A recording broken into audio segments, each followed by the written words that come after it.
Berlin to discuss the post-war world order. In der neuen Reichskanzlei wurde Molotow vom Führer zu einer längeren Aussprache. He arrived with a list of territories the USSR was interested in. While Hitler and Molotov were discussing it, the other Soviet comrades enjoyed the company of Goebbels, who must have talked about the advantages of Nazism, because it was the Soviet Premier Molotov and not Goebbels who warned the West not to fight Nazi ideology. More than that, in his address to the Supreme Soviet in the Kremlin, Molotov declared that fighting Nazi ideology was actually a crime. It was published in all the largest Soviet newspapers. Later, that page will disappear from the public libraries of the USSR, along with many other pro-Nazi statements of the Soviet government. But why was fighting Nazism a crime in the Soviet view? Because mass killings and concentration camps were based on that ideology. Work makes you free. The Nazi camps. Work is an honor. The Soviet camps. If someone wanted to fight the ideology behind it, he would end up fighting the Soviet regime too. Molotov knew it. After all, he was the one who personally monitored the extermination of 7 million Ukrainians. Himmler monitored extermination of Jews.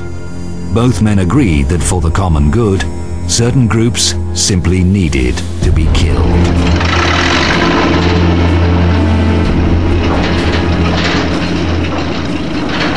Winston Churchill made no secret that to him, Nazi and communist ideologies were pretty similar. In his view, Nazism was a form of communist despotism. The hateful communist despotism, as Churchill called it in 1940, eventually won, with the help of the Allies. Here it is celebrated, the 60th anniversary of the Great Victory, an historical parade, no less historical than the first Soviet victory parade in World War II, together with the Nazis. Die kommandierenden Generale der deutschen und sowjetrussischen Truppen nahmen gemeinsam den Vorbeimarsch ihrer Formationen ab.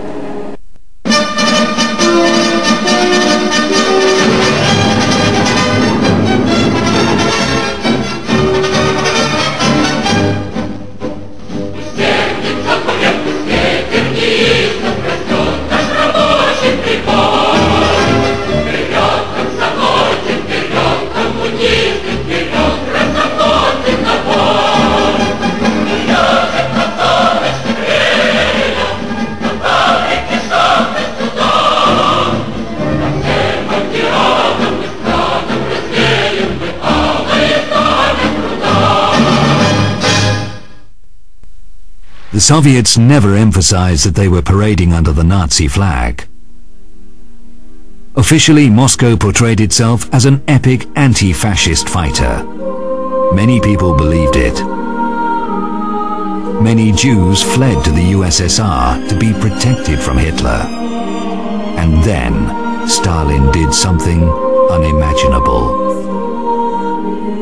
He rounded them up and delivered them back to the Gestapo as a gesture of friendship.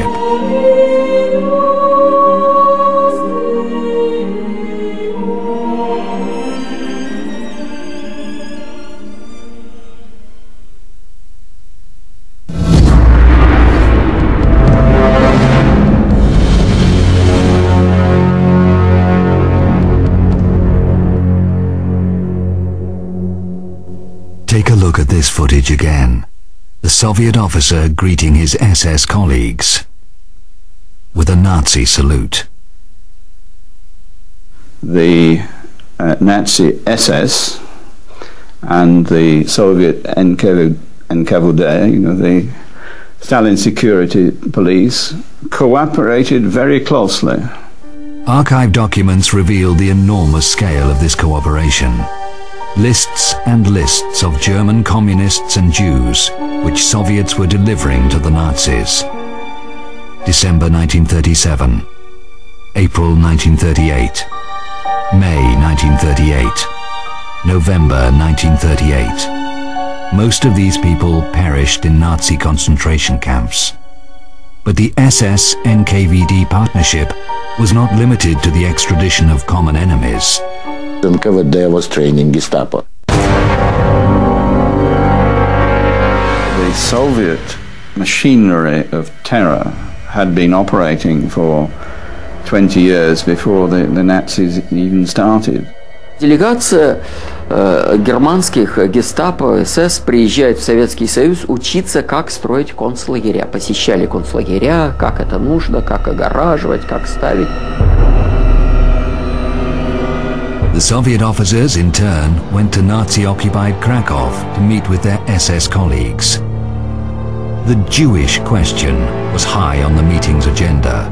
Soviet officials coordinated the deportation of Jews personally with the SS Brigadeführer Otto Wächter, one of the masterminds of the Holocaust. He moved the Jews to the Krakow ghetto and later arranged their extermination in gas chambers. The fact that the Soviets collaborated with the SS is not denied by Russia anymore. What is still denied is that this collaboration was based on a written agreement. На немецком языке, да? Открой, пожалуйста. Вот подпись Берии. Это на немецком языке, да? Волмахт, что-то. Совершенно секрет. Перевод с немецкого языка.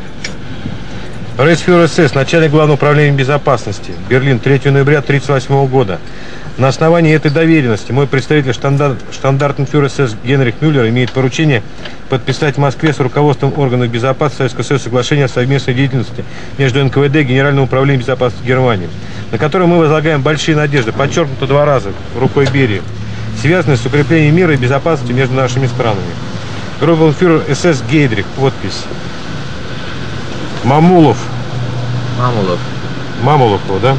Мамулов это да. Самое. Здесь приобщите к основному документу Лаврентий Берия. Подпись личная. This document was smuggled out of the presidential archive in Moscow by one of its workers. It was shown on Russian television. Later, this footage disappeared from the TV archive. Ты хотя бы почитай, что внутри. Я сейчас нам показать. Ну вот давай обсуждать, потому что эта страна должна знать, потому что это геноцид. То, что 20 миллионов жизней отдали за то... Unlike the official Kremlin, the former Soviet officials who had access to the Central Committee, now Presidential Archive, affirm the existence of such an agreement. Vladimir Karpov, former military intelligence colonel, 2 times hero of the Soviet Union, member of the Central Committee, the top Soviet Leadership Council. Convoys bringing in the entire Politburo and party bosses from every corner of the country. This man, Vladimir Karpov, said that so many problems had now mounted up that the way things were run had to be changed. We spoke with Mr. Karpov in his Moscow apartment in Kutuzovsky Prospect 26, the house of the former KGB chief Andropov and the Soviet leader Leonid Brezhnev. Был заключен тайный договор между КГБ и НКВД, тогда называлось НКВД, и Гестапо о сотрудничестве. Тоже меня, значит, обвинили, что это чепуха, и такого не могло быть. Мы интернационалисты, мы не могли, значит, заключить такой договор.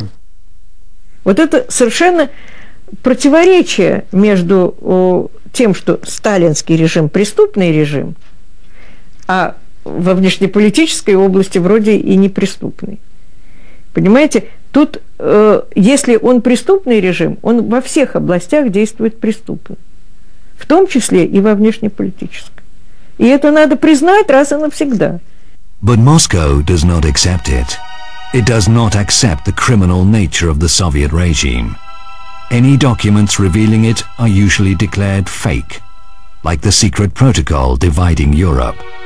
Interestingly, in this case, the Kremlin's denial is supported by one Western historian, David Irving, more famous for his denial of the Holocaust. But why would he deny the authenticity of this agreement? We can only guess. A quote from the document.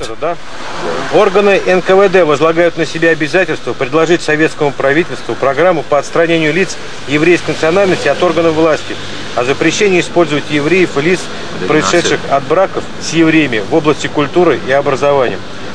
Вот подписи. Начальник Главного управления государственной безопасности Народного комиссариата Берия и представитель начальника Главного управления безопасности Германии штандартенфюрер СС Мюллер. Вот его подписи, вот печать. Sounds quite shocking. But what is more shocking is that in today's Russia, these actions of Stalin are still being justified at the highest level. The former defense minister of Russia, Igor Rodionov. Это была война, настоящая война.